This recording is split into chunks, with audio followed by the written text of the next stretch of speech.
Jadi baru-baru ini itu ada video yang beredar yang memperlihatkan anak-anak SD atau anak TK. Kita tidak tahu pastinya, di sebuah ruangan kelas di sekolah, entah itu sekolah di mana.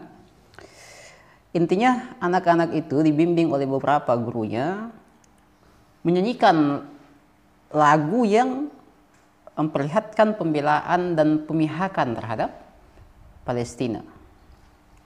Itu ada video tentang itu beredar itu. Nah, video itu kemudian dikritik habis-habisan oleh para pegiat sosial. Salah satunya adalah si Abu Janda. Kritik Abu Janda ini ya akan kita kritik balik. Gitu. Karena kan biasanya kita melihat kritikannya dengan lawakan, sekarang saya lihat tidak lagi melawak dia. Jadi itu perlu yang kita sikapi itu. Karena nanti akan menggiring opini pada hal-hal yang negatif akhirnya. Nah, berkaitan dengan video tersebut, anak-anak kecil, anak-anak sekolahan yang menyanyikan lagu pembelaan terhadap Palestina, menurut si Abu Janda, yang pertama itu sebagai bentuk kontra nasionalisme. Mereka katanya itu lebih cinta pada negara lain ketimbang negara sendiri. Kenapa tidak ajarkan lagu Indonesia Raya atau lagu-lagu yang berkaitan dengan Indonesia supaya itu menumbuh kembangkan spirit nasionalisme anak-anak. Jadi lagu itu ada juga bendera-bendera kecil Palestina di situ, dianggap sebagai bentuk anti nasionalisme, kontra nasionalisme. Itu yang pertama. Yang kedua, dia menganggapnya itu sebagai bentuk Arabisasi. Teman-teman bisa baca di IG-nya itu, IG Permadi Arya, aktivis Abu Janda. Hanya karena misalnya yang semua hadir di situ adalah berpakaian muslim, ada yang bahkan pakai cadar menutup mukanya, dan dianggaplah sebagai bentuk Arabisasi. Jadi pertama sebagai bentuk kontranasionalisme, yang kedua sebagai bentuk Arabisasi. Kita bahas yang pertama itu. Kenapa mesti dimaknai ketika ada anak-anak kecil atau siapa saja yang memberikan pembelaannya terhadap Palestina, mengangkat bendera Palestina, mengapa itu dimaknai sebagai bentuk anti NKRI? Mengapa mesti dimaknai sebagai hal yang kontra, yang bertentangan, berhadapan dengan NKRI? Sehingga nanti kita harus memilih lagi, Palestina atau Indonesia. Kalau saya memaknainya justru itu sebagai wujud nasionalisme, sebagai wujud cinta NKRI. Jadi pembelaan kita terhadap Palestina dan negara-negara lain yang mengalami nasib serupa dengan Palestina, justru itu adalah bentuk cinta NKRI. Realisasi dari undang-undang. Undang-undang kan menegaskan bahwa penjajahan di atas dunia ini. Sehingga kita harus melihat mana negara terjajah, mana penjajah. Dan kita memihak di mana. Itu yang penting. Sehingga memihak pada Palestina sebagai bangsa yang terjajah, sebagai negara yang terjajah, dan anti Israel sebagai negara penjajah, itu justru adalah bentuk nasionalisme. Loh, kalau pembelaan terhadap Palestina dianggap sebagai anti NKRI, maka yang anti NKRI pertama kali adalah Soekarno. Soekarno kan bilang seperti itu, bahwa selama kemerdekaan Palestina tidak diberikan kepada rakyat Palestina, maka selama itu Indonesia akan membela Palestina.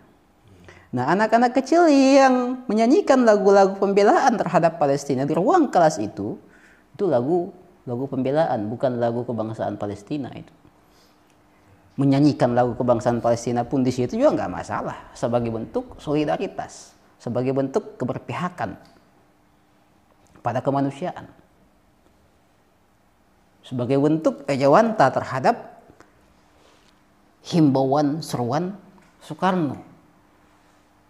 Jadi sebenarnya kita sedang menanamkan spirit Soekarno pada anak-anak usia dini itu ketika mereka diajarkan untuk berpihak pada Palestina. Kayak gitu. Itu bukan bentuk anti nasionalisme, bukan bentuk anti NKRI itu loh. Yang masalah memang jika anak-anak itu, jika pertama anak-anak usia dini itu diajarkan memihak pada Palestina sebagai sebuah negara, bukan sebagai sebuah manusia-manusia yang hidup dalam sebuah negara di mana mereka sedang mengalami ketertindasan. Itu. Jika seperti itu ya, itu salah memang. Tapi rasa-rasanya mereka memihak pada Palestina itu karena Palestina berada pada posisi yang terjajah. Jika sebaliknya Palestina yang menjajah, maka tentu tidak akan ada keberpihakan pembelaan terhadap Palestina. Itu yang pertama. Kedua, bisa dikatakan salah dan keberpihakan pembelaan terhadap Palestina sebagai sebuah negara bukan pada sebuah negara yang terjajah, bukan pada kemanusiaan, jika selama ini rekam jejak memperlihatkan bahwa di sekolah itu memang yang dikibarkan adalah bendera Palestina. Bendera merah putih turunkan, simpan di selokan. Kemudian bendera Palestina dinaikkan. Dinyanyikanlah lagu kebangsaan Palestina. Kan tidak seperti itu. Ya kan? Gitu. Jadi itu bentuk solidaritas, bukan bentuk anti NKRI. Solidaritas yang melampaui negara. Solidaritas kemanusiaan. Mereka yang bukan saudaramu dalam negara adalah saudaramu dalam kemanusiaan. Kita boleh tidak senegara, tapi kita mesti sehati, sekemanusiaan, seempati. Begitu loh, Bu Janda. Yang kedua, mengapa sampai ada label stigma bahwa itu adalah Arabisasi? Hanya karena menggunakan setelan-setelan yang Muslim versi mereka. Ini sehingga kita harus bingung sebenarnya, yang mana yang mabuk Arab ini? Mabuk Arab itu bukan hanya begitu gencar mempromosikan budaya Arab, pakaian Arab dan lain sebagainya, tetapi juga stigma, begitu gencar menstigma setiap hal yang berbau Arab sebagai bentuk Arabisasi. Itu mabuk Arab juga itu. Gitu. Masa pakai cadar disebut Arabisasi loh. Pakai gamis disebut Arabisasi loh. Itu mabuk Arab itu. Lah si Abu Janda sendiri misalnya pakai belangkon kemana-mana, ya kan? Pakai belangkon kemana-mana, dipadukanlah dengan dengan busana-busana lain. Kadang dipadukan dengan kimono, dipadukan dengan pakaian tentara Israel, dipadukan dengan yang lain-lain. Kita tidak akan mungkin menyebut itu sebagai bentuk Jawaisasi, ya kan? Bukan Jabaisasi tentunya. Walaupun kayaknya dia rasialis juga itu. Kita tidak akan mengatakannya dia sebagai Israelisasi ketika dia mengenakan pakaian militer Israel. Mengenakan baju kimono, kita tidak akan mengatakannya sebagai bentuk Japanisasi. Si Dennis Regar yang sering menggunakan baju Slipknot, kita tidak akan mungkin mengatakan ini bentuk westernisasi lagu-lagu barat. Band-band barat. Ya kan? Ini faktor. Itu tidak ada nilai di situ, itu biasa saja itu, gitu loh. Nah, lagi pula Atau pakai jas, jeans.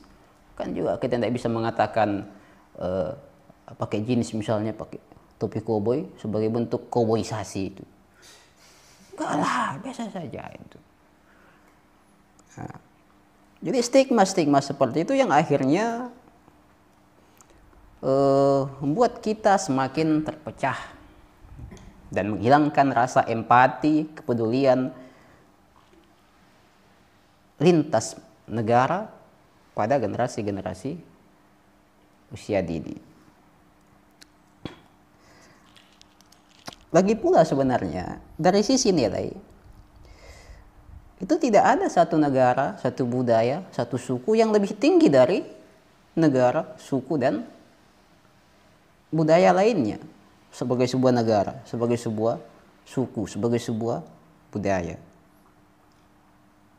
Kan tidak mungkin lah saya rasa ketika saya meninggal, tiba-tiba saya mendapatkan tiket langsung VIP menuju surga.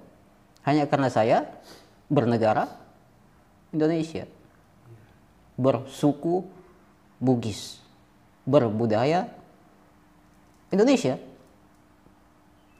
Kan itu bukan bagian dari pertanyaan di alam kubur itu.